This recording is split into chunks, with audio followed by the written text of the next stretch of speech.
La liberté financière ne survient pas par accident.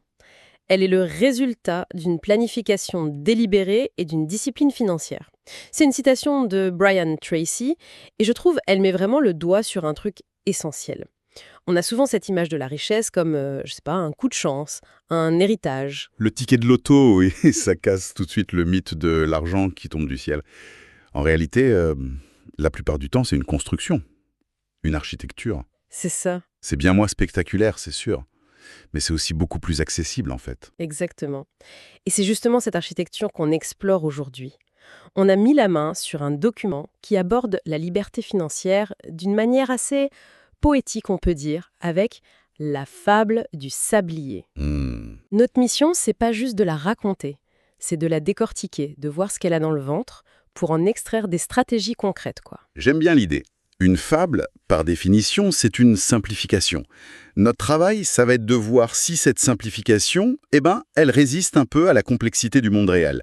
Est-ce qu'on peut en apprendre malgré tout? Parfaitement dit. Alors on y va. Commençons par le début. La fable nous plonge dans un pays imaginaire où chaque habitant a un sablier. D'accord. Mais la particularité, c'est qu'il ne contient pas de sable. Il contient des grains de valeur qu'on peut échanger contre de la nourriture. Et pour que ces grains tombent, il y a une seule règle. Ah, Il faut remuer le sablier, sans arrêt. sans arrêt. On sent tout de suite où est le piège. L'effort doit être continu sinon. Sinon, le revenu s'arrête. C'est ça. Et la fable, elle nous présente d'abord la majorité des gens. Ceux qui remuent. Ils passent leur journée entière à secouer leur sablier. C'est leur travail, leur survie. S'ils s'arrêtent, pour une raison ou une autre, le flux de grains s'interrompt, net. Mhm. La fable dit qu'ils sont tellement pris là-dedans qu'ils n'ont même plus le temps de se poser de questions. Ça nous parle, cette image, non? Ah bah oui, c'est l'illustration parfaite de la rat-race, bien sûr. L'échange direct de son temps de vie contre de l'argent.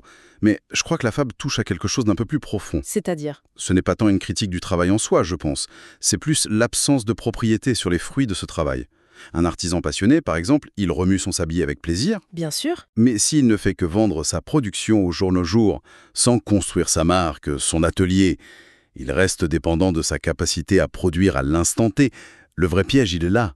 Le mouvement constant empêche la réflexion stratégique. J'aime beaucoup cette nuance. Ce n'est pas le travail le problème, c'est la dépendance totale à ce travail. Voilà, hein. Mais bon, la fable nous laisse pas sans espoir. Elle parle de gens qui ont trouvé une autre voie. Ceux qui possèdent les champs, eux, ils n'ont pas besoin de remuer leur sablier. Ils récoltent les grains des autres en échange de la nourriture qui pousse sur leur terre. Et voilà le deuxième pôle du système. On passe d'une richesse qui dépend du temps à une richesse qui est générée par un actif. Quelque chose que l'on possède, Le champ qui travaille pour eux. c'est ça. Mais c'est là que je me pose une question. La fable, elle présente ça de manière très binaire. Il y a ceux qui remuent et ceux qui possèdent. C'est un peu manichéen, non? Dans la vraie vie, est-ce qu'on n'est pas souvent un peu des deux? Excellente question. Et c'est là qu'il faut dépasser la fable. Bien sûr que c'est plus nuancé. Ces champs, ils ne sont pas tous les mêmes. Un champ immobilier, par exemple, ça produit des récoltes régulières, les loyers. Oui, Mais ça demande pas mal d'entretien, de jardinage. Un champ d'action, de croissance, lui, il ne donne pas forcément de récolte annuelle, de dividendes. Mais la valeur du champ lui-même grandit. C'est le capital qui s'apprécie. ah oui, d'accord. Donc, le défi, ce n'est pas juste de posséder un champ. C'est de comprendre quel type de culture on veut y faire pousser.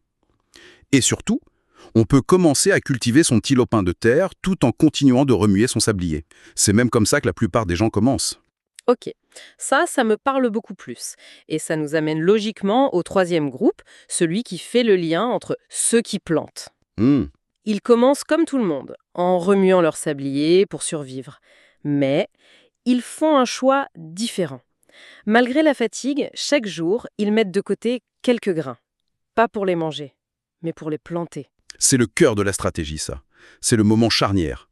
C'est l'introduction du sacrifice présent pour un bénéfice futur. Oui, mais concrètement, j'ai un peu de mal à visualiser.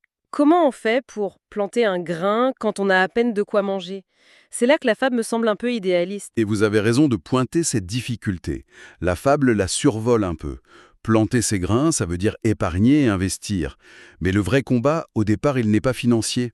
Il est psychologique. C'est-à-dire? Notre cerveau, il est câblé pour la récompense immédiate.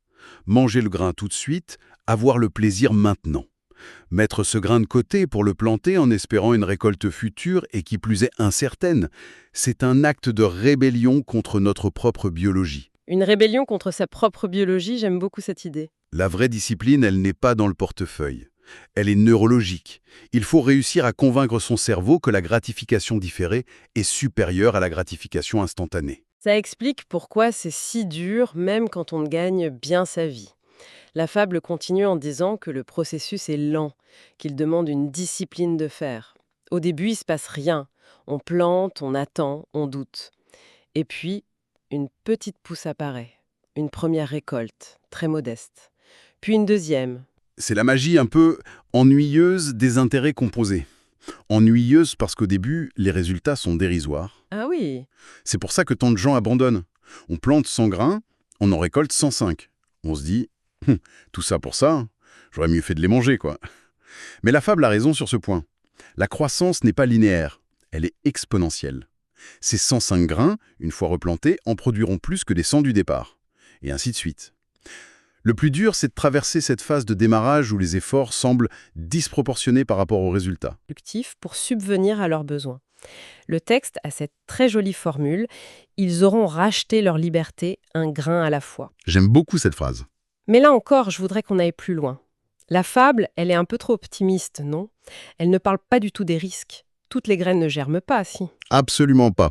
Et ça, c'est la mise en garde la plus importante qu'il faut ajouter à cette histoire. Certains plants meurent à cause de la sécheresse, d'autres sont mangés par des nuisibles. C'est ça le risque. De la diversification. Bien sûr. On plante un peu de blé ici, un peu de maïs là, quelques arbres fruitiers ailleurs. Si une maladie touche le blé, le maïs et les fruits permettent de survivre. C'est la même logique pour un portefeuille d'investissement. On ne met pas tous ses œufs ou tous ses grains dans le même panier. Donc en fait, on intègre les avertissements directement dans la métaphore. Ça rend les choses beaucoup plus claires que les clauses légales qu'on lit d'habitude. Complètement. D'ailleurs, le document cite Charlie Munger.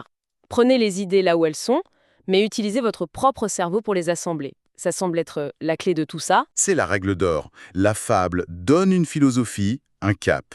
Mais la carte, pour y arriver, chacun doit la dessiner en fonction de son propre terrain. Et votre terrain, c'est votre situation personnelle, votre âge, vos revenus, vos projets de vie, Et la tolérance au risque? et surtout votre tolérance à une mauvaise récolte, exactement. Est-ce que vous paniquez si une partie de vos plantations gèle, ou est-ce que vous savez que ça fait partie du jeu et que vous avez planté autre chose ailleurs? C'est pour ça que le document insiste tant sur le fait qu'il ne s'agit pas d'un conseil en investissement. Non. C'est une invitation à réfléchir à sa propre stratégie agricole si on veut filer la métaphore jusqu'au bout. Et à se rappeler de ce principe fondamental que le texte mentionne aussi, les performances passées ne garantissent en rien les résultats futurs. Autrement dit, ce n'est pas parce que le blé a bien poussé sur ce terrain ces 10 dernières années que ce sera pareil pour la décennie qui vient. Le climat change. Précisément. Le climat économique change, les technologies évoluent, les crises surviennent. Être un bon planteur, ce n'est pas seulement semer et attendre, c'est aussi observer le ciel, comprendre la nature de son sol et adapter ses cultures.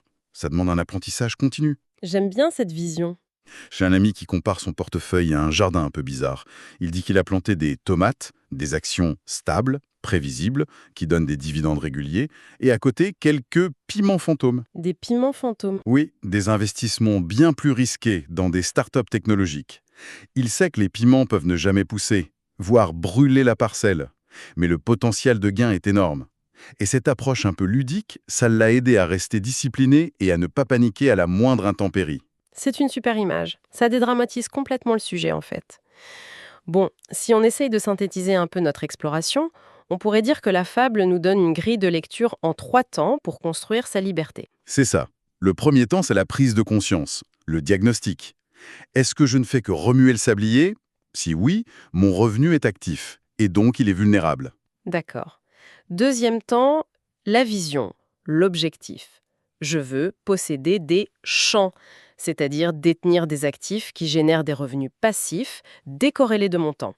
Que ce soit de l'immobilier, des actions, une entreprise, peu importe. Et le troisième temps, le plus important, la stratégie pour passer de l'un à l'autre. C'est planter ses grains. C'est l'action concrète, d'éparger et d'investir de manière régulière, diversifiée. Et le carburant pour tout ça? Le carburant, ce sont les 2 qualités que la fable met en lumière. La discipline, pour le faire même quand on n'en a pas envie, Et la patience, pour laisser le temps faire son œuvre. Le véritable capital de départ, en fin de compte, ce n'est pas l'argent, c'est la discipline. J'aime beaucoup cette idée que le message central, ce n'est pas une course au profit, mais plutôt une forme d'art de vivre. Ce n'est pas une course de vitesse. Non, C'est une culture au sens agricole du terme. On sème, on entretient, on arrose, on attend, et un jour on récolte. exactement. Ça applique une notion de soin, d'attention, de respect des cycles, ce qui est très, très loin de l'image agressive et frénétique qu'on se fait parfois du monde de la finance. La liberté financière se cultive, elle ne se chasse pas. Pour finir, j'aimerais qu'on reste sur une pensée, que la conclusion de la fable a fait naître en moi. Elle se termine sur cette idée très forte que ceux qui plantent leurs grains rachètent leur liberté. Hmm. Et ça soulève une question qui va bien au-delà de l'argent. Une question presque existentielle. Une fois qu'on n'est plus obligé de remuer son sablier pour vivre, que fait-on de tout ce temps retrouvé? De cette liberté si patiemment acquise?